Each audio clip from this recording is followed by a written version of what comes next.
success so far. How do you feel going into the second season? I know we're kind of already in the second season, but what are you guys feeling? Well, I can just say really quickly, I wasn't on the first season, but I was a giant fan of the show. So it is extremely exciting to be able to not only write and create on the show, but then also as a fan, just watch it. Okay.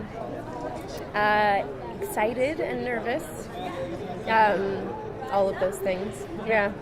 With your character, you're starting to enjoy the fight. How does that feel for you to be able to start keeping this match?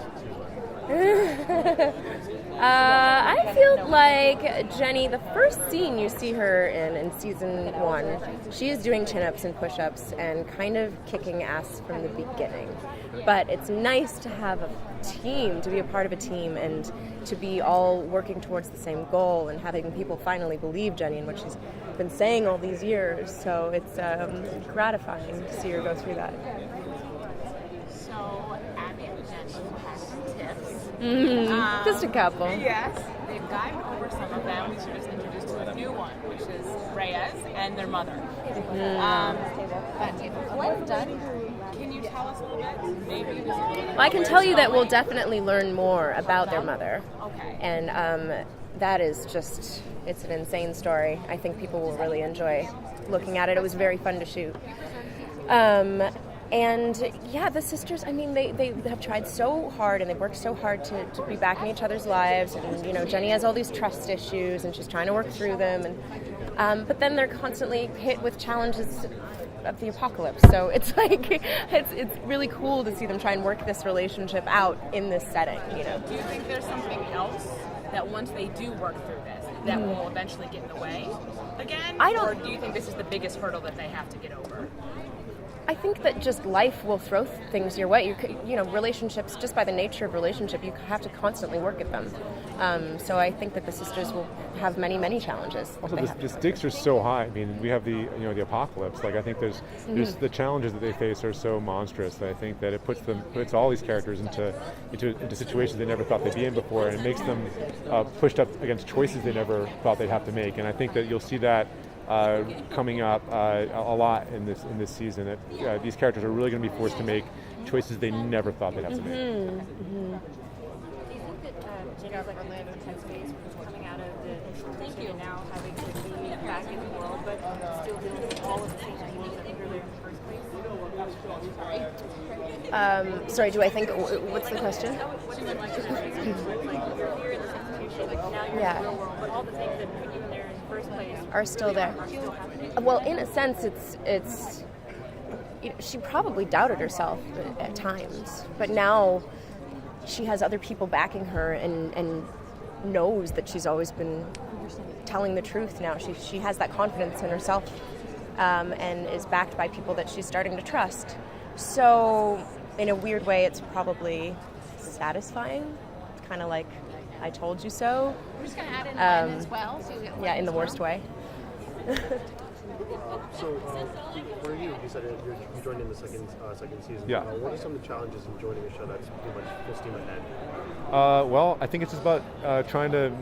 The first season set such a high bar all the way across. I mean, in terms of just the great relationships, amazing monsters, great twists. So it's just the challenge is just trying to reach that bar and get above it.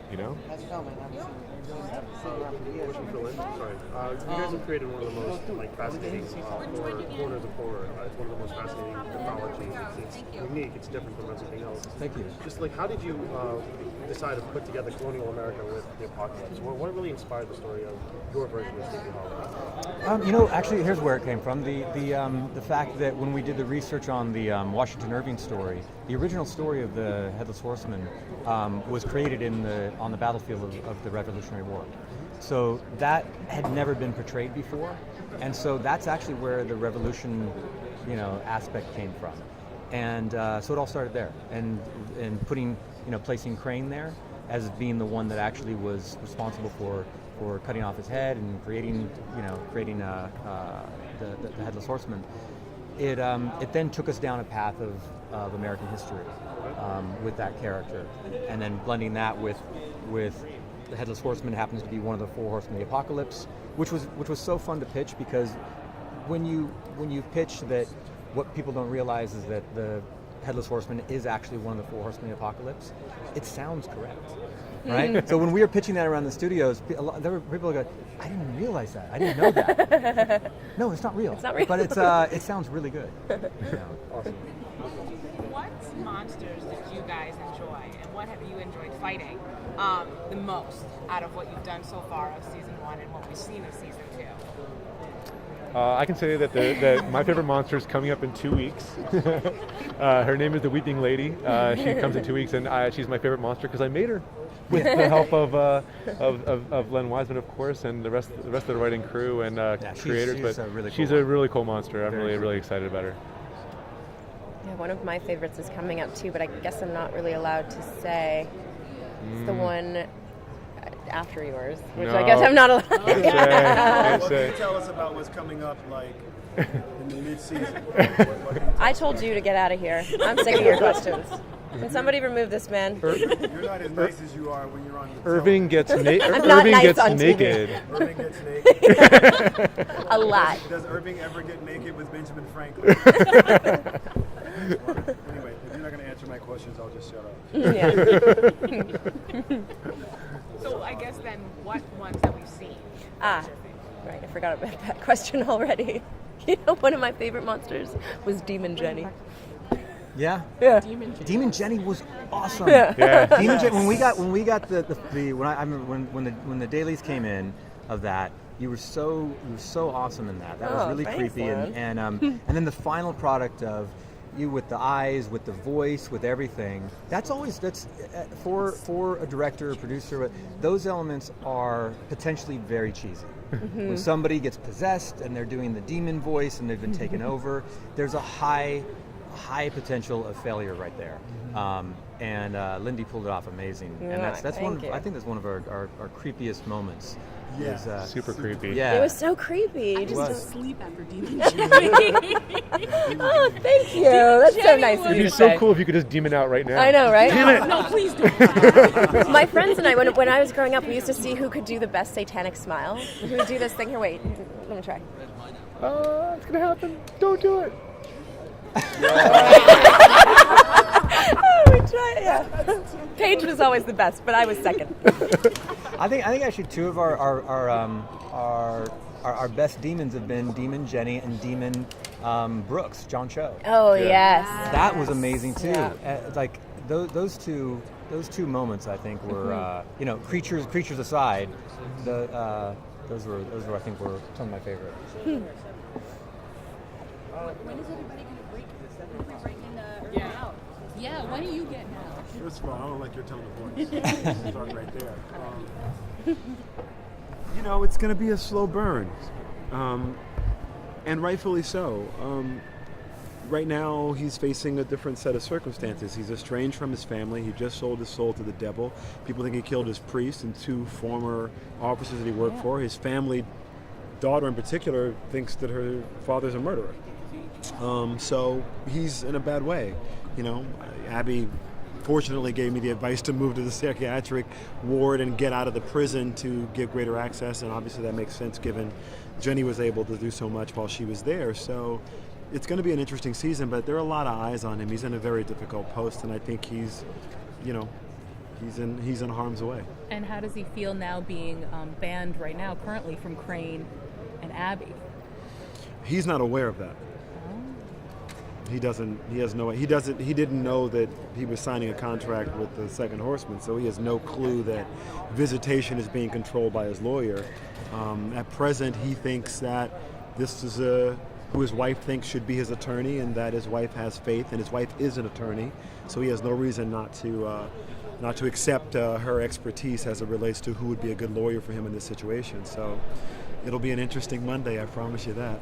Irving sort of mirrors Ichabod in the sense that Wolfgang Irving does, in the sense that he has both ties to his family and his higher duties. But Frank, we saw in the finale, did a really noble thing. And he's now in a place where he sort of has to choose between his family, the protection, and doing his job. Can you tell us a little bit about that, what that struggle might look like going into further episodes? So I'd say two things. It's interesting you to say that because Tom and I were literally just talking about this like 2 nights ago. Because in season 1 we were in scenes and we'd realized that we were captain to captain and having a conversation. 2 people who had been in the sort of military ranks, as it were, and had committed to a structured environment. And now we're both fish out of water. Him being here and me understanding what he's brought to this world with the war raging. It's going to be, I think, topsy-turvy for him because I don't think he has his sea legs yet. He doesn't really know yet. A lot of things are still happening, but I think his journey is still very clear to him. It's, it's protect his family and do what he can as a disciple in this war. I see him very much as a disciple. He's a man of faith. He's a man who believes, and I think he's a man that wants to try and leave the world a better place, and whatever he has to do that, he's willing to do. This is a question for everybody, and I asked this in the last group, but I feel very, very passionate about the subject. You guys have one of the most racially diverse cast on television today. Did you expect to have that kind of responsibility in having such, let's say, a colorful array of characters? Because a lot of people are now eyeing Sleepy Hollow as one of the most progressive programs out there. Did you expect to shoulder that responsibility? It wasn't not by design. No, it wasn't something that that was any kind of plan whatsoever. Our script changed quite drastically throughout the process. When we were writing, what's interesting is, Abby was, for instance, was not written as African American, and Ichabod wasn't written as a British actor, and so it was just everything kind of just came organically to what was fitting through casting, so there wasn't any design. John Cho was a favor, when the show was not, nobody knows what it's going to be. And we're putting the pilot together. I called John. I'd worked with him before. I thought it would be great to have, nothing to do with, with his ethnicity. It had to do with the fact that I wanted somebody that people would freak out if he died in the end. Yeah. And that was it. Yeah. I literally called him up and I said, I want people to at the end. They say, did they kill John Cho? And we can say, yes, we did. We killed John Cho. And that was it. So that's how that happened. I'm not sure if his betrayal was worse or the killing. Yeah. I think the betrayal that he did was really what tore everybody. The no John Cho no thing. Yeah. That was pretty much it. He just was so hurt and betrayed. Yeah. The neck, the head on the back wasn't pretty either. Oh yeah, that was awesome. Look, one final thing on the thing that he said, because I know we got to get out of here. What's really cool about the show, as Len said, is that wasn't an agenda, and that the show became multicultural based on absolutely no choices about that. Just who's who we're casting. Here's who it feels right. So it's always interesting to hear people on the internet sometimes go, oh, the people are so racist. I'm like, you got it totally wrong. These are the least racist people ever because they didn't cast it based on a grid. It was cast based on who was right for the role, and there's truly nothing better than that. To look at Hollywood today and to have that happen in Hollywood today, given what Hollywood was just not a very long time ago, is a major step, and kudos to our creative crew for doing it. Definitely. Yes, seriously. Thank you guys so